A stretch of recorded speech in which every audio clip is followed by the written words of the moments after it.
Y el título del mensaje es Valora tu primogenitura. Y para comenzar, te pido ahí si podés acompañarme a Génesis 25, versículo 27 al 34, que es una historia, como te decía, muy conocida, de unos hermanos gemelos llamados Jacob y Esaú. Y dice así, Génesis 25, 27. Los muchachos fueron creciendo y Esaú se convirtió en un hábil cazador. Él era un hombre de campo, pero Jacob tenía un temperamento tranquilo y prefería quedarse en casa. Isaac amaba a Esaú porque le gustaba comer los animales que cazaba, pero Rebeca amaba a Jacob. Cierto día, mientras Jacob preparaba un guiso, Esaú regresó del desierto agotado y hambriento. Esaú le dijo a Jacob: me muero de hambre, dame un poco de ese guiso rojo. Así es como Esaú obtuvo su otro nombre, Edom, que significa rojo. Muy bien, respondió Jacob, pero dame a cambio tus derechos de hijo mayor. Mira, me estoy muriendo de hambre, dijo Esaú. ¿De qué me sirven ahora los derechos de hijo mayor? Pero Jacob dijo: primero tienes que jurar que los derechos de hijo mayor me pertenecen a mí. Así que Esaú hizo un juramento, mediante el cual vendía todos sus derechos de hijo mayor a su hermano Jacob. Entonces Jacob le dio a Esaú guiso de lentejas y algo de pan. Esaú comió y luego se levantó y se fue. Así mostró desprecio por sus derechos de hijo mayor. La versión Reina Valera habla de primogenitura, ¿no? Acá en una traducción viviente se habla de derechos de hijo mayor, porque la realidad era esa. El ser primogénito en estos tiempos implicaba una serie de beneficios, de derechos extra con respecto al resto de los hermanos, ¿no? Los que nacían después. Entonces, en estos tiempos, la primogenitura, como decía, tenía una serie de beneficios. Algunos de ellos son una herencia en cuanto a bienes materiales mayor que al resto de los hermanos. Le correspondía una doble porción en cuanto a bienes, en cuanto a tierras, cuando su padre falleciera, ¿no? Tenía el encargo, iba a ser el encargado de los negocios del padre, iba a ser la cara visible, ¿no? De los negocios, de lo que el padre había empezado. Este hijo primogénito iba a ser quien iba a continuar, ¿no? Con esas labores. Tenía también el derecho de presidir a la familia, cuidar de su familia y por sobre todas las cosas una honra especial. No era lo mismo ser primogénito que ser segundo, ¿no? No era lo mismo, no daba lo mismo. Entonces, no sé, pregunto, ¿cuántos de acá son primogénitos? Literalmente, no estoy preguntando quiénes nacieron primero acá. Ay, qué lindo. Sea la luz en este lugar. Que bueno, yo también soy primogénito en particular. En mi caso somos 3. Yo soy el mayor. 31. Mi hermano va a cumplir 29 y mi hermana va a cumplir 23 en octubre. Entonces soy el primogénito. Te consulto, segunda pregunta. ¿Hiciste algo en particular para ser primogénito? ¿Hiciste algún esfuerzo extra, algo? ¿Tuviste parte en esa decisión? No. Yo tampoco. Bueno, no me acuerdo por lo menos. Entonces la realidad es que nadie hizo nada para hacerlo. Fíjate que Esaú, que fue el primogénito, por apenas muy poquito con respecto a Jacob, en realidad no hizo nada por nacer primero, simplemente Dios lo hizo así. Él fue el primogénito. Entonces, él tenía una posición de honra, una posición privilegiada. Entonces, ¿cómo relaciono esto con lo que Dios me hacía ver, no? El Señor me hacía ver que muchas veces nosotros, siendo hijos de Dios, porque todos somos hijos de Dios, nos acostumbramos a la posición de honra que tenemos como hijos. Entonces no hablo de primogenitura en el sentido literal de la palabra, de nacer primero, ¿no? Sino te hablo de ese conjunto de beneficios, de ese conjunto de bendiciones que Dios te ha dado, ese conjunto de dones, de talentos, de capacidades que Dios te confió. Entonces, fíjate que nosotros como seres humanos, lamentablemente, a todos nos pasa, y es que tenemos una tendencia muy común, que es acostumbrarnos a lo bueno y encima exigir. No sé si te ha pasado, ¿no? De acostumbrarte a un cierto estándar, de acostumbrarte a cosas buenas y de decir, no, yo empiezo a demandar más. Y no hablo en el sentido de ser conformista, porque tenemos que ir a más siempre. Pero me refiero al corazón, ¿no? de esa exigencia. Y por ahí somos así con Dios también. Dios nos dio un montón de cosas. Dios nos permite servir en una cierta área. Y de repente estamos, no sé, nos toca limpiar la iglesia, pero estamos diciendo, no, Señor, yo no estoy ya para limpiar la iglesia. Y Dios, yo te exijo que me pongas a tocar la batería, o no sé, o te exijo que me pongas a estar a cargo, no sé, un jueves de compartir la palabra o lo que fuere. Muchas veces somos así con el Señor. Somos, en cierta forma, le reprochamos, ¿no?, a Dios. Entonces, en vez de salir de nuestros corazones gratitud, salen quejas, reclamos. Y hubo una frase en particular, de última me lo recordarán ustedes porque creo que fue el año pasado, que la empezaron a compartir acá, ¿no?, en la iglesia. No sé bien cuál era el sentir o cuál era la línea, pero me quedó la frase grabada y el Señor me la hacía recordar, que era: cambiaré mis quejas por gratitud.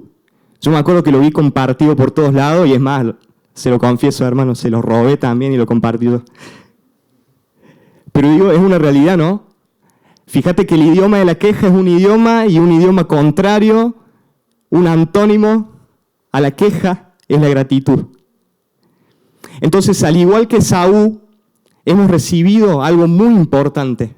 Hemos recibido esa identidad de hijos y hemos recibido un paquete de bendiciones completo. Nombro solo algunas de las cosas.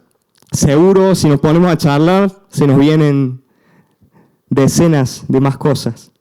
Pero, ¿qué cosas nos ha dado Dios? Dios nos ha dado vida eterna. Eso lo podemos ver ahí en Juan 3:16, que todos conocemos. De tal manera amó Dios al mundo, que Él ha dado a su Hijo unigénito, para que todo aquel que en Él cree no se pierda, mas tenga vida eterna. Dios nos dio también un futuro y una esperanza. Jeremías 29:11. Lo voy a decir todo parafraseado, ¿no? Pero mis planes no son de bienestar, a fin de darles un futuro y una esperanza. Qué lindo saber, ¿no?, que Dios pensó en un futuro bueno y esperanzador para vos y para mí. Dios también nos da su provisión. Filipenses 4:19, que todas nuestras necesidades van a ser suplidas conforme a sus riquezas en gloria. Dios nos dio también el Espíritu Santo, la posición de hijos, la identidad de hijos. Eso está en Romanos 8:15, donde dice que no hemos recibido un espíritu de esclavitud, sino que hemos recibido un espíritu de adopción, por el cual clamamos: Abba, Padre. Y al recibir el Espíritu, hemos recibido también una labor que hace el Espíritu de adentro hacia afuera y que se manifiesta externamente. El Espíritu Santo empieza a trabajar y empiezan a desarrollarse en nosotros frutos. Eso lo podés ver ahí en Gálatas 5:22-23, donde dice que el Espíritu Santo produce en nuestra vida amor, alegría, paz, paciencia, gentileza, bondad, fidelidad. Tengamos ahí guardada esta palabra: humildad y control o dominio propio. Fíjate todas las cosas que Dios nos ha dado, ¿no? Y aún más. Te aseguro que podemos seguir anotando más. Pero fíjate que muchas veces nosotros en nuestra humanidad nos acostumbramos a que Dios nos use. Nos acostumbramos a que Dios nos hable. Nos acostumbramos a que su presencia habite en y entre nosotros. Nos acostumbramos a tener estabilidad laboral, nos acostumbramos a tener economía para darnos un gusto. Nos acostumbramos a vestir bien. Nos acostumbramos a tener sus bendiciones. Entonces, te hago una pregunta. Y esto es un poco personal, no hace falta que lo contestes, sino que cada uno vaya reflexionando, ¿no? Te pregunto, ¿cuánto vale para vos este ministerio? ¿Cuánto vale para vos a los pies del Rey? ¿Cuánto vale para vos compartir estos tiempos de altar? ¿Cuánto vale para vos el ministerio de radio y televisión Vida? ¿Cuánto vale para vos el ministerio, el servicio del banco de alimentos? ¿Cuánto vale para vos que haya un grupo de alabanza, que haya un sonido, que haya ambientación, que haya luces, que haya un ambiente climatizado, una silla cómoda? ¿Será que nos acostumbramos fácil a lo bueno?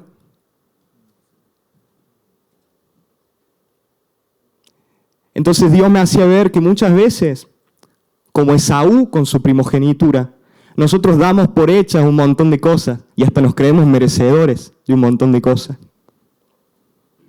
Entonces te pregunto, ¿qué valor le das a esa primogenitura? Me refiero a todo ese paquete de bendiciones, esa identidad de hijo que Dios te dio. ¿Cuánto vale lo que Dios te encomendó? Tu misión, tu propósito en esta tierra. ¿Qué valor tiene todo lo que Dios te dio para administrar? Y hay una frase que resuena y seguro la has escuchado porque esta frase trasciende, ¿no?, continentes y todo. Y dice, nadie valora lo que tiene hasta que lo pierde. Ay. Pero te animo que así, esto no sea así entre nosotros, que no sea así entre nosotros. ¿Qué te parece si en vez de nadie valora lo que tiene hasta que lo pierde, entre nosotros decimos, valoro lo que tengo mientras lo tengo y lo disfruto? Encima lo disfruto. Entonces, fíjate que Esaú no valoró y no fue fiel a su primogenitura. Entonces, que nosotros, contrariamente, podamos ser fieles a Dios y corresponder a ese amor, a ese sacrificio. La realidad es que cuando se ama de verdad, se debe corresponder a ese amor. Así tenemos que hacerlo con Dios. Entonces ahora otra pregunta, esta para opinión. Para ustedes, ¿qué es fidelidad? ¿Alguna opinión? Fidelidad. ¿Algún sinónimo? ¿Qué se les viene? Lealtad, excelente. Lealtad de nuevo, excelente. Doble lealtad. Triple lealtad, aleluya. Lealtad al Padre, al Hijo y al Espíritu Santo. ¿Alguna otra? Lealtad también. Sí, es cierto, es lealtad. Cuando lo buscas, hay un montón de sinónimos, ¿no? Y habla de lealtad, fe, exactitud, veracidad, constancia. Ahí hay un montón de sinónimos. Y lealtad. Pero déjame decirte algo más. Ser fiel también es multiplicar. Y voy a decir, bueno, ¿cómo? ¿Y de dónde sacó esto? Si eso no sale en la RAE. ¿Será un diccionario argentino? No es un diccionario argentino. Entonces, ser fiel también es multiplicar. Entonces, también hay una historia súper conocida en Mateo 25, no sé si alguna vez la escuchaste, seguro que sí, que habla de la parábola de los talentos, en Reina Valera, en otras versiones habla de bolsas de plata. Para poner un poquito ahí en contexto, había un amo, un dueño que tenía recursos y le eligió a 3 siervos les encomendó una cierta cantidad de economía y bueno, su misión era multiplicarla mientras él no estuviera. Básicamente eso. A uno de los siervos le dio 5 bolsas de plata, a otra 2 y a otro 1. Entonces, bueno, para hacerlo más dinámico, vamos a ponerle nombre a los siervos. Pongamos nombre. A ver quién vota, ¿cómo se puede llamar? Él o la. Elijamos la. Ahí está. Bueno, vamos a ser, las fieles van a ser chicas. Entonces, vamos con la que recibió 5 bolsas de plata, va a ser No me voy a acordar el nombre después. Va a ser María. Ahí está María, un nombre fácil. La que recibió dos bolsas de plata va a ser María Dolores, ese me gusta. María y María Dolores. Y el tercero, le vamos a poner un nombre de un varón. ¿Cómo se llama? Mario Casas. Claro, Mario Casas puede ser, ¿no? Bueno, Mario House, así no piensa que es él. Mario Departamento.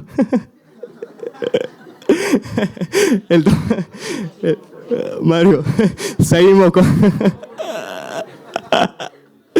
Mario solo. Entonces, leemos ahí un poco en Mateo 25, del 16 al 23, dice: quien recibió las 5 bolsas de plata, María, comenzó a invertir el dinero y ganó 5 más. La que tenía 2 bolsas de plata, me olvidé el nombre, María Dolores, también salió a trabajar y ganó 2. Pero el siervo que recibió una sola bolsa de plata, Mario House, cavó un hoyo en la tierra y allí escondió el dinero de su amo. Después de mucho tiempo, el amo regresó de su viaje y los llamó para que rindieran cuentas de cómo habían usado su dinero. La sierva a la cual le habían confiado las 5 bolsas de plata se presentó con 5 más y dijo: amo, usted me dio 5 bolsas de plata para invertir y he ganado 5 más. El amo la llenó de elogios. Bien hecho, mi buena sierva fiel. Has sido fiel en administrar esta pequeña cantidad. Así que ahora te daré muchas más responsabilidades. Ven a celebrar conmigo. Con la sierva aquí hizo lo mismo. Con las 2 bolsas de plata las multiplicó a 2 más. ¿Sí? Y la respuesta del amo fue la misma. Pero ahora vamos a ver ahí, versículo 24 al 30, qué pasó con Mario House. Dice que por último se presentó el último de los siervos que tenía una sola bolsa de plata y dijo: amo, yo sabía que usted era un hombre severo, que cosecha lo que no sembró y recoge las cosechas que no cultivó. Tenía miedo de perder su dinero, así que lo escondí en la tierra. Mire, aquí está su dinero de vuelta. Pero el amo le respondió: siervo perverso y perezoso, si sabías que cosechaba lo que no sembré y recogía lo que no cultivé, ¿por qué no depositaste mi dinero en el banco? Al menos hubiera podido obtener algún interés de él. Entonces ordenó: quítenle el dinero a este siervo y dénselo al que tiene 10 bolsas de plata. A los que usan bien, lo que se les dará aún más, y tendrán en abundancia. Pero a los que no hacen nada, se les quitará aún lo poco que tienen. Ahora bien, arrojen a este siervo inútil a la oscuridad afuera, donde habrá llanto y rechinar de dientes. Entonces podemos ver cuál fue la actitud, ¿no?, de los 3 siervos. Y algo que me llama la atención también es, bueno, trasladarlo un poquito ahora a la actualidad, ¿no? Porque hablamos de talento, bolsa de plata, y iba a decir, bueno, una bolsa de plata puede ser una bolsita, o una bolsa de plata, una mansa bolsa. Cuando ponemos más o menos a ver, así esto no son cálculos exhaustivos, obviamente, pero podés ver que un talento eran más o menos 21 kilos y medio de plata. 21 kilos y medio. Hay una diferencia en el Antiguo Testamento, no sé si hablaba de unos 34 kilos, algo así, pero decía, bueno, en el Nuevo Testamento se ve que se depreciaron los talentos, ¿no? Es la inflación y esas cosas, hermano. Entonces, si tenían un talento, ¿sí?, que eran 21 kilos y medio, 2 talentos eran 43 kilos y 5 talentos 108 kilos. Mover 108 kilos de plata, ¿no? La verdad que complica. Y cuando te pones a ver más o menos la cotización de la plata, el kilo de plata más o menos está a unos 720 euros. Entonces, quien recibió un talento, en realidad recibió 15.500 euros. Ay, Señor, yo quiero un talento. Aunque sea medio, no hay drama.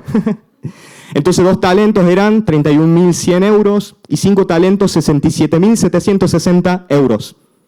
Más o menos 10. Entonces, fíjate que nosotros por ahí lo pasamos rápido, ¿no? Esa parte. Y decimos, recibí un talento. Y nos imaginamos una monedita así, chiquita. Un céntimo. Pero no, era un montón, ¿no? Aún el que recibió uno, recibió un montón. Y ahora vamos a algo que no quiero que te espantes ni nada de eso. Te prometo que tiene una aplicación práctica. Confía en mí. Es la filmina anterior. Entonces, lo voy a ver ahí que se ve mejor. El Señor me hacía ver esto, ¿no? Bueno, ¿cómo fue? ¿O cuál es el análisis o la interpretación matemática de esto?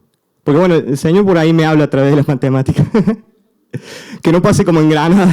Me tocó compartir y digo, bueno, ¿a quién le gusta la matemática? Yo entusiasmo y nadie levantó la mano. Así va. Espero que ahora haya uno, aunque sea. Entonces, fíjate, y si no te gusta, 5 minutitos de atención y te prometo que tiene una explicación. Fíjate, si podés ver ahí, si te recordás un poco de algunos años seguramente, hay distintos tipos de curvas, de ecuaciones, ¿sí? Y una de las más simples es la línea recta, la ecuación de una recta, ¿sí? Si te pones a ver, ahí lo que hicimos fue un simple gráfico de lo que serían los talentos o bolsa de plata en función del tiempo, para poder ver cómo se multiplicaron. Fíjate que el tiempo va de 0 a 1, la Biblia no especifica, no dice que se fue ni un año ni un mes, dice que se fue mucho tiempo. Entonces pusimos de 0 a 1, simplemente para ver la tendencia. Fijémonos en la sierva que obtuvo los 5 talentos de plata, ¿no? Fíjate, inicialmente, sobre el eje de las Y, ¿sí? Graficamos siempre eje de Y versus X, ¿sí? Entonces vamos teniendo valores de X que se corresponden a uno de Y, nos da un punto, unimos los puntos, nos da una recta. ¿Ahí está? ¿Nos acordamos? ¡Aleluya!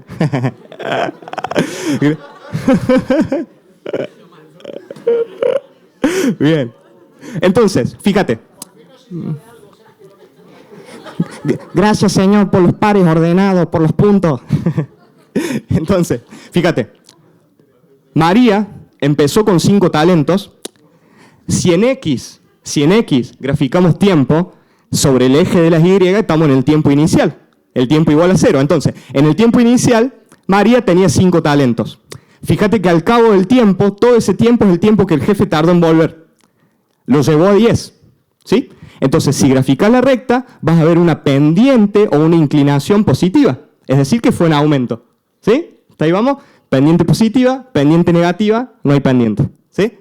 Fíjate, en el caso de María Dolores, partió de 2 talentos y obtuvo 4. ¿Cómo es la pendiente ahí también? Positiva, vamos en aumento. Bien. Vamos ahora con el siervo infiel, Mario House. Empezó en 1 y terminó en 1.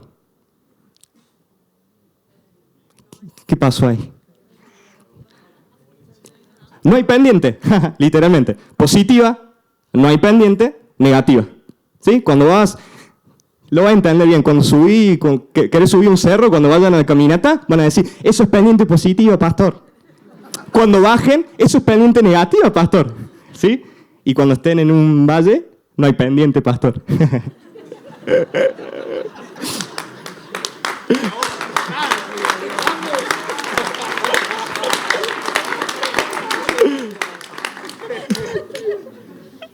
Entonces, vamos, te recordás el gráfico, ¿no? Es fácil. 2 para arriba, 1 para que no se mueve.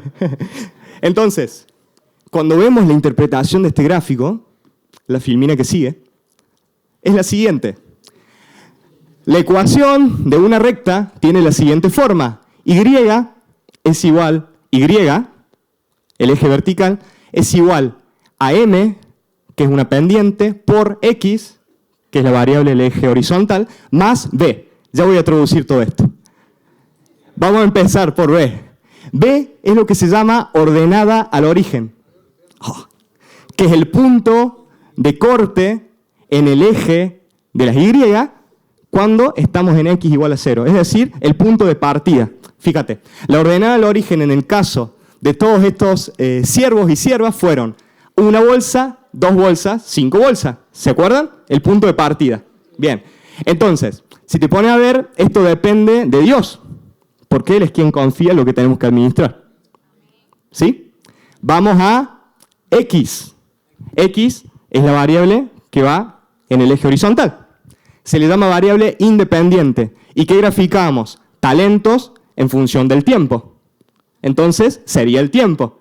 Fíjate si el tiempo no es una variable independiente. Fíjate si no depende también de Dios. En este caso nosotros lo analizamos para una temporada en particular, desde que el jefe se fue hasta que el jefe volvió. Y si hacemos lo mismo para toda nuestra vida, desde que naciste, recibiste cosas y tenés toda una vida para multiplicarlas o no. Tenés toda una vida para que esa pendiente sea positiva o para que eso quede recto. Vamos a otra cosa y ya todo va a adquirir sentido, lo prometo. La M, que está multiplicando la X, ahí lo pueden ver en la ecuación, es la famosa pendiente, como yo les decía, la inclinación. Pendiente positiva, pendiente cero, pendiente negativa. Y esto sí depende de nosotros. Porque es lo que le llamo, el Señor me hacía ver, que es el efecto multiplicador. Esto lo charlamos ahí con el pastor Josué y me largo algo así, yo digo, es verdad. Y acá está el efecto multiplicador. Fíjate que me gusta llamarlo pendiente, efecto multiplicador o fidelidad. ¿A qué se refiere? Se refiere a la fidelidad puesta en práctica o en acción. Fíjate que cuando hablamos de los frutos del Espíritu en Gálatas 5, 22 y 23, la versión Reina Valera habla de fe, de fe. Y la Nueva Traducción Viviente la traduce a fidelidad. El mismo fruto.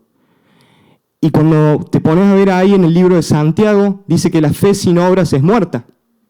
¿No será que la fidelidad sin obras es muerta también? Entonces fíjate lo siguiente. La pendiente fue positiva cuando esa fidelidad se puso en acción. Cuando las 2 siervas trabajaron en pos de multiplicar eso. Y los talentos crecieron. Se multiplicaron. Y por último, Y, que al fin y al cabo es el eje vertical, se le llama variable dependiente. ¿Por qué dependiente? Porque depende del independiente. Y sí. Entonces, si te pones a ver y analizar todo, bueno, ¿de qué depende? Depende de lo que Dios me dio inicialmente, mi punto de partida. Depende del tiempo que Dios me confió, mi vida, una temporada. Pero a su vez depende de la pendiente, depende del trabajo, de mi fidelidad puesta en obras. Entonces, ser fiel es multiplicar. Amén.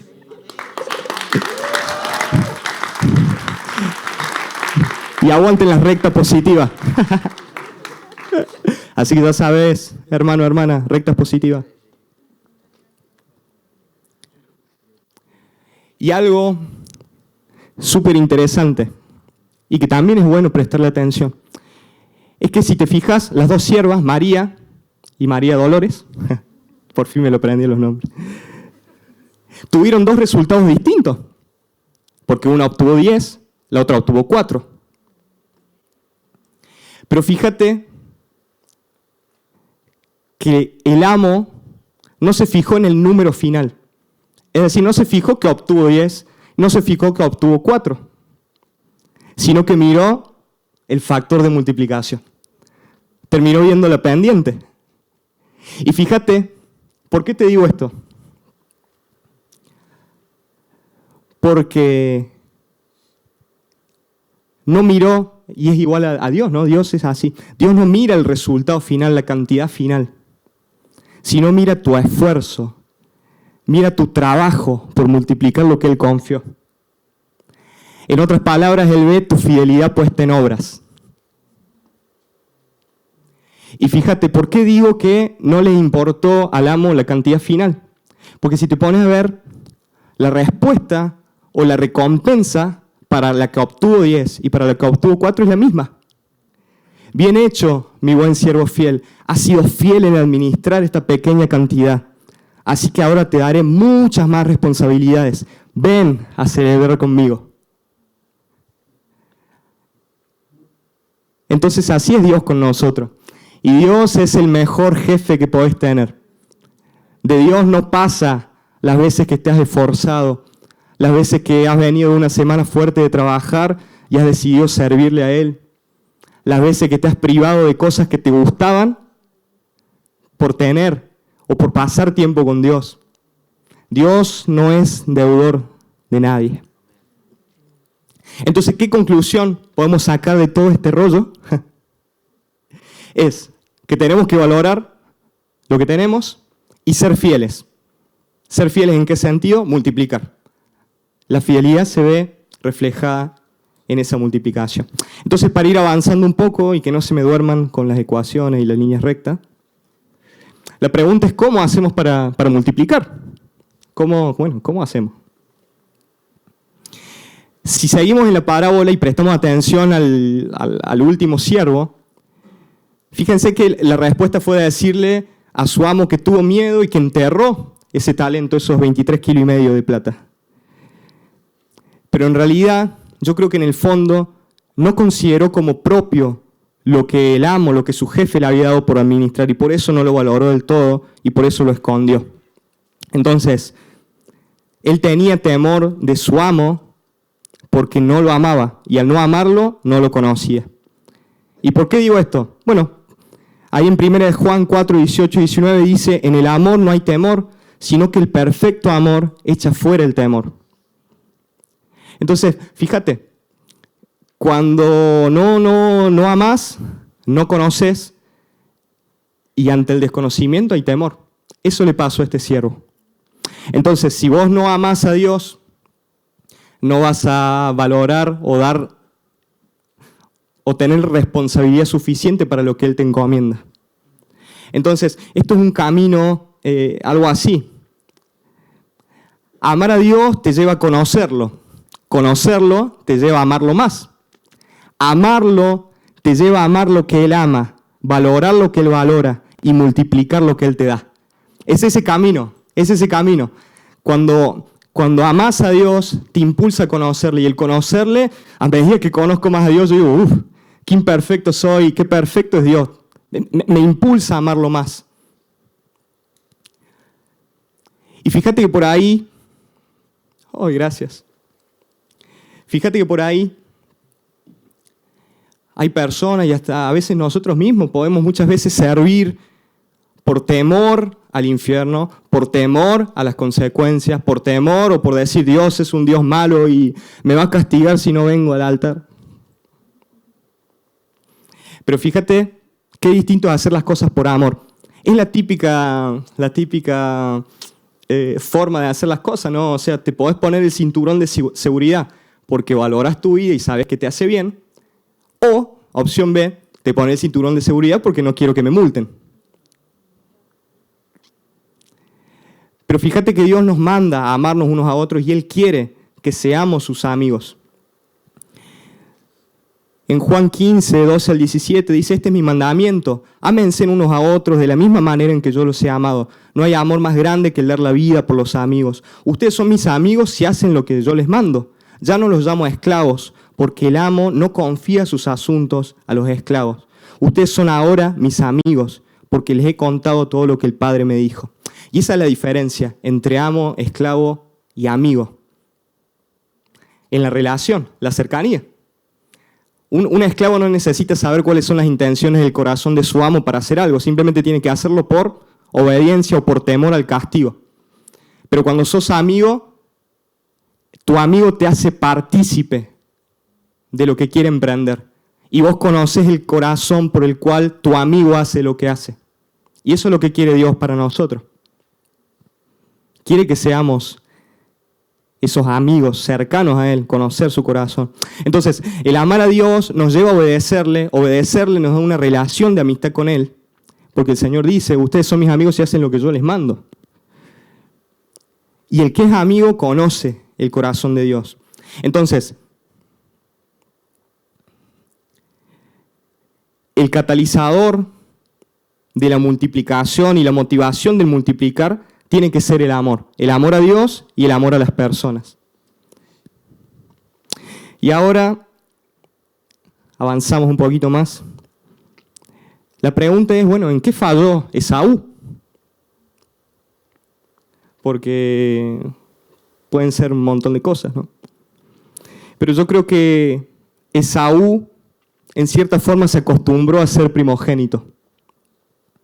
Entonces olvidó el verdadero significado de ser primogénito. Dio por hecho de tener esa bendición, porque al fin y al cabo no le había costado nada. Y se acostumbró tanto a ser el primogénito que no pudo valorarla y la cambió por suplir una necesidad del momento. Fíjate ahora que lo vemos una locura, o sea, cambiar los derechos, no sé si recordar los derechos que tenía, o sea, con la doble herencia se compraba 10.000 platos de lentejas. No tiene sentido el trueque, ese cambio, no tiene ningún tipo de sentido. Y es más, dice que le dio un plato de lentejas y algo de pan. Ni siquiera le dio mucho pan, o sea, y qué feo quedarse sin pan con el guiso, horrible. Entonces yo por lo menos me hubiera dado 10 kilos de pan.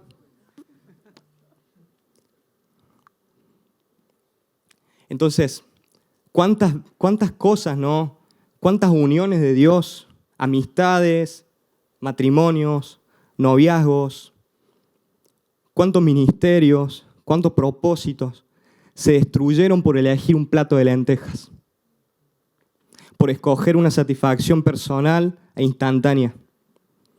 Y cuando analizamos un poquito ahí el versículo 32, es interesantísima la frase porque dice, Esaú le dice a Jacob, he aquí, yo me voy a morir, ¿para qué me servirá la primogenitura?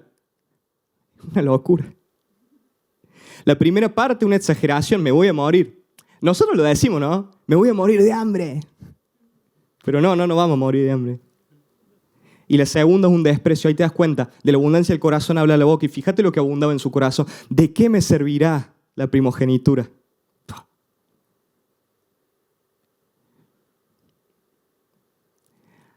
Y era totalmente irreal su situación. Yo creo que una mezcla de cansancio, una mezcla de todo un poco, y este pequeño chispa desencadenante tiró por la borda todo, ¿no? Pero hay estudios, ¿no?, que dicen que podemos estar hasta 40 días sin comer y de 3 a 5 días sin beber. Entonces era más probable que se muriera de sed que de hambre. Entonces de último hubiera dicho, me muero de sed. Y no sé, que lo cambiara por un par de botellas de agua. Entonces, ¿qué podemos aprender? Que lo instantáneo de este mundo nos priva de lo eterno de Dios. Y otra cosa es que no cambies tus derechos de hijo mayor por un plato de lentejas. No entregues lo que Dios te confió por suplir una necesidad que por derecho te va a ser suplida. Imagínate, decime vos si siendo primogénito, si iba a morir de hambre. Entonces nunca cambies tus derechos de hijo mayor, nunca cambies lo que Dios te encomendó por un plato de lentejas. Dios es fiel.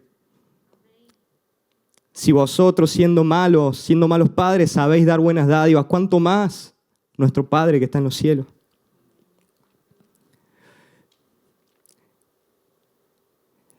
Y hay algo muy interesante y ya con esto vamos al último punto, que es este. Que hay recompensa en la fidelidad, ¿no? Dijimos que esta fidelidad puesta en obra era la pendiente positiva que nos llevaba a la multiplicación y evidenciar nuestro amor, nuestra fidelidad a Dios. Pero la fidelidad tiene recompensa también. Si vamos a Mateo 6, del 25 al 34, dice, por eso les digo que no se preocupen por la vida diaria, si tendrán suficiente alimento y bebida o suficiente ropa para vestirse. ¿Acaso no es la vida más que la comida y el cuerpo más que la ropa? Miren los pájaros, no plantan, ni cosechan, ni guardan comida en graneros, porque el Padre Celestial los alimenta. ¿Y no son ustedes para Él mucho más valiosos que ellos? ¿Acaso con todas sus preocupaciones pueden añadir un solo momento a su vida? ¿Y por qué preocuparse por la ropa? Mire cómo crecen los lirios del campo, no trabajan ni cosen su ropa. Sin embargo, ni Salomón, con toda su gloria, se vistió tan hermoso como ellos. Si Dios cuida de manera tan maravillosa las flores silvestres que hoy están y mañana se echan al fuego, tengan por seguro que cuidará de ustedes. ¿Por qué tienen tan poca fe? Así que no se preocupen por todo esto diciendo, ¿qué comeremos? ¿Qué beberemos? ¿Qué ropa nos pondremos?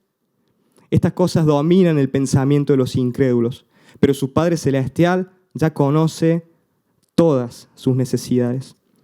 Busquen el reino de Dios por encima de todo lo demás y lleven una vida justa, y Él le dará todo lo que necesiten. Así que no se preocupen por el mañana, porque el día de mañana traerá sus propias preocupaciones. Los problemas del día de hoy son suficientes por hoy. Entonces, acá podemos ver un poco, ¿no?, lo que le pasó a Esaú. Se preocupó por la vida diaria, se afanó porque no tenía comida, una necesidad básica. Pero también podemos aprender que valemos mucho para Dios, podemos aprender que Él cuida de nosotros y que también Dios ya conoce nuestras necesidades, aún antes de que vos se las menciones. Dios ya las conoce. Entonces la pregunta es, ¿qué nos corresponde a nosotros hacer? Dos cosas básicamente. Buscar primeramente el reino de Dios y su justicia. Y segundo, no preocuparnos, no afanarnos, ¿no? No se preocupen por el mañana, ya tienen suficientes problemas por hoy. No sé si te ha pasado alguna vez de preocuparte por algo y que en realidad después ese algo no sucedió. Pero el afán te quitó el sueño por algo que no existió, que no pasó. Fíjate si no es importante, ¿no?, que no nos afanemos, que no nos preocupemos. Acá no sé si es como allá en Argentina, pero tema aparte. Allá cuando decimos afanar, entonces no nos afanemos. No, hermano, no hay que robar en la iglesia. No nos afanemos.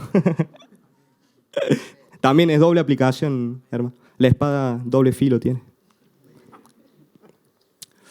Entonces, cuando analizamos el versículo 33, fíjate lo que dice el versículo 33 y te prometo que esto es lo último.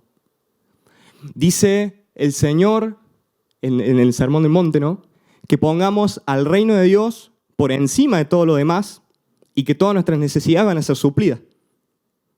Entonces, si yo lo expresara de esta manera, ¿sí?, pongo el reino de Dios encima, en una relación, pongo todo lo demás debajo y obtengo algo, ¿sí? Toda relación numérica o a lo que yo le doy un valor, obtengo un valor, ¿sí? Entonces, si yo, por ejemplo, acá tengo tres opciones, siempre en estos casos hay tres opciones. Una, que esta relación sea igual a 1, que la relación sea menor a 1 o la relación mucho mayor a 1. Vamos a verlo. Si la relación es igual a 1, significa que el reino de Dios y todo lo demás vale lo mismo. Imagínatelo con un número o con una importancia. Si para vos el reino de Dios le das un valor en tu vida de 10 y a todo lo demás le das un valor de 10, 10 sobre 10 es 1. Para vos vale lo mismo. Estás diciendo que vale lo mismo, ¿sí? Por eso la relación es 1. Entonces, ¿cómo va a ser tu nivel de suplimiento? ¿O qué Dios puede hacer? Para vos vale lo mismo el reino de Dios y todas sus cosas valen lo mismo que todo lo demás. Es lo mismo venir al altar o ir a ver el estreno de la nueva de Doctor Strange. Entonces, vas a ser suplido porque Dios es fiel. Pero también puede faltarte, puede haber carencia. Porque para ti y para mí, si nos movemos de esta manera, no hay diferencia entre lo de Dios y lo demás en la vida. Fíjate si la relación fuera menor a 1, ¿sí? Significa que le estoy dando un valor mucho más grande a lo que está debajo. Le estoy dando un valor mucho más grande a todo lo demás, ¿sí? Entonces, es como si yo dijera, bueno, en mi vida el reino de Dios tiene un valor de 10 y todo lo demás tiene un valor de 100, ¿sí? Esa relación me da más chica que 1. Entonces, todo lo demás tiene más valor que el reino de Dios. Probablemente estés por debajo de lo que necesites. Probablemente va a faltar, porque todo lo demás importa más. Esaú se preocupó más por esa necesidad momentánea. Y fíjate todo lo que perdió. Y por último, y no menos importante por esto, es la relación mayor a 1. Imagínate, si decíamos que la relación menor a 1 era porque yo le daba mucha más importancia a todo lo demás con respecto al reino. Si fuera una relación mayor a 1, ¿qué creen que estoy ponderando? El reino de Dios, exactamente. Entonces, al ponderar el reino de Dios por encima de todo lo demás, darle un valor más grande, significa que Dios está por encima de todo. Significa que todo lo de Dios tiene más valor. Entonces voy a tener todo lo que necesito, voy a tener aún más de lo que necesito. Y a medida que le doy más valor al reino de Dios, voy a estar más suplido, voy a ser más bendecido y seré bendecido para ser de bendición. Entonces, para terminar, te pregunto esto, y obviamente para que podamos reflexionar, ¿no? Cada uno. No sé si alguna vez te ha pasado que diste algo preciado a otra persona, un amigo, familiar, y la otra persona no lo valoró. No sé si te ha pasado o no. Si te ha pasado, seguramente podés ponerte, ¿no?, en ese lugar y decir, yo entregué esto, puse mi esfuerzo, me di mi tiempo, economía, amistad, y la otra persona no lo valora. Entonces te pregunto, ¿cómo crees que se siente Dios cuando no multiplicamos lo que Dios nos da? Lo que Él nos da, siendo tan preciado. Porque no es solamente que seas una estrella llena de talento, que seas un conjunto de habilidades. No es eso.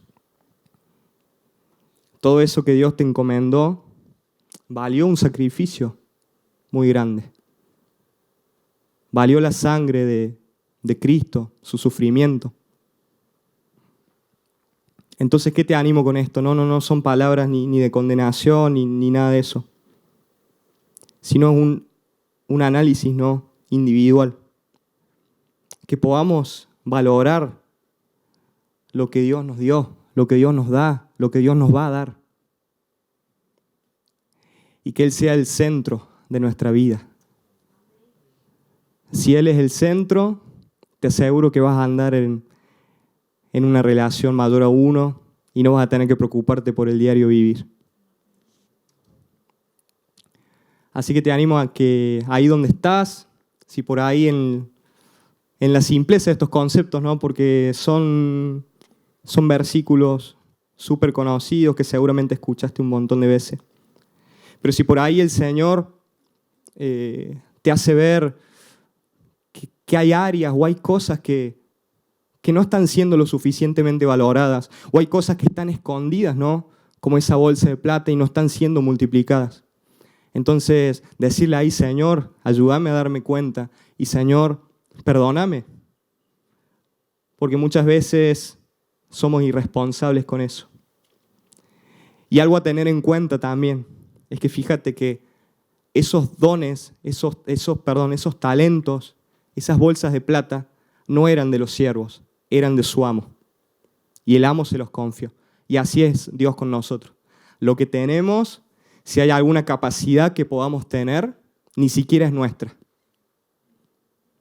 Entonces, que Dios pueda ser ahí el principal, el importante, y que nosotros podamos ser sus hijos fieles en la práctica, no fieles de palabra, fieles en obras, en las obras que Él preparó de antemano. Así que te invito ahí, si querés, podés cerrar los ojos y oramos juntos. Y con total libertad, esto es algo entre vos y Dios.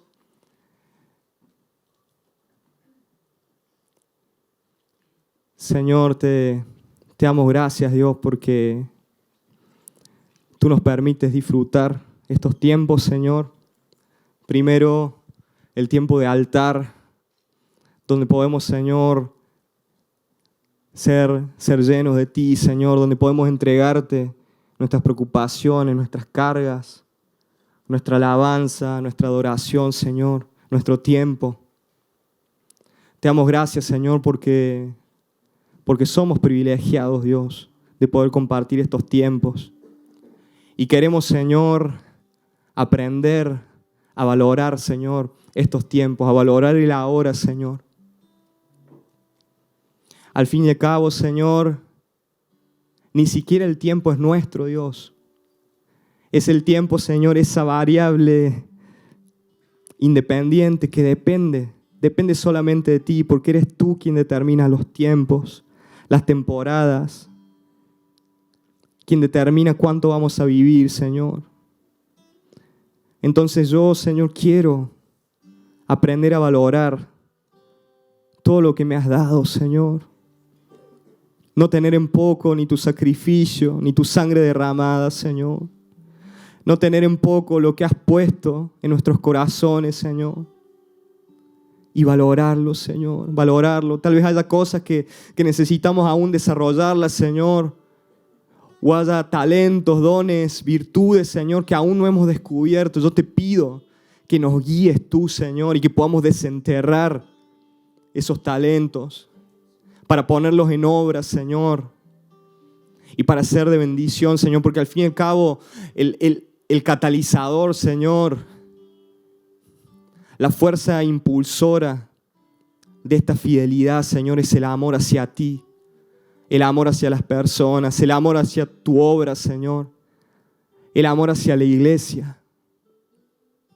Y reconocemos, Señor, que estos dones y todo lo que tú nos confiaste no nos pertenece. Simplemente somos administradores, Señor, de todas esas cosas. Y, Señor, si hemos descuidado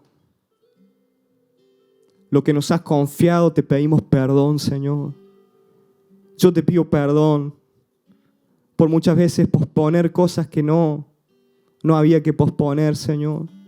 Por muchas veces priorizar cosas que no tenían que ser mi prioridad, Señor. Pero en esta hora, Señor, y a la luz de tu palabra, decidimos, Señor, ponerte por encima, buscarte por encima de todo lo demás. Y no lo hacemos por una recompensa, no lo hacemos, Señor, por obtener algo a cambio. Lo hacemos en correspondencia a ese amor. Porque tú, si nosotros te amamos, Señor, es porque tú nos amaste primero.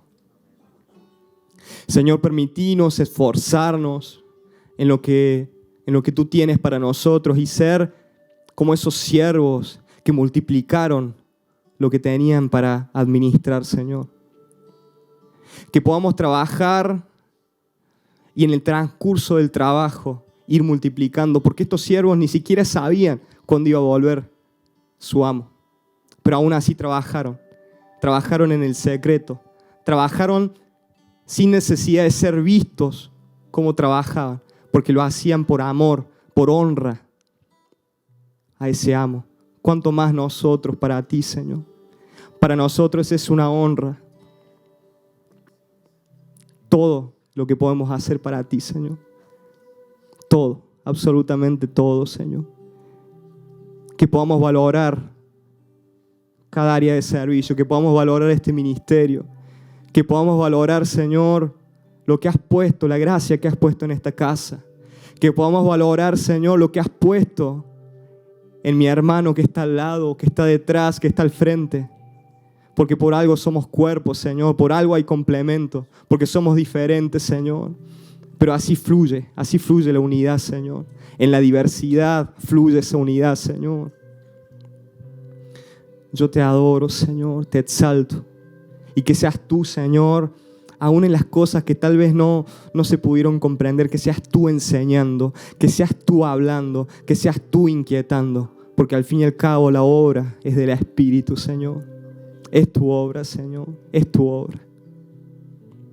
Haz tu voluntad, Señor, en esta casa, en este grupo, en nuestras vidas, Señor.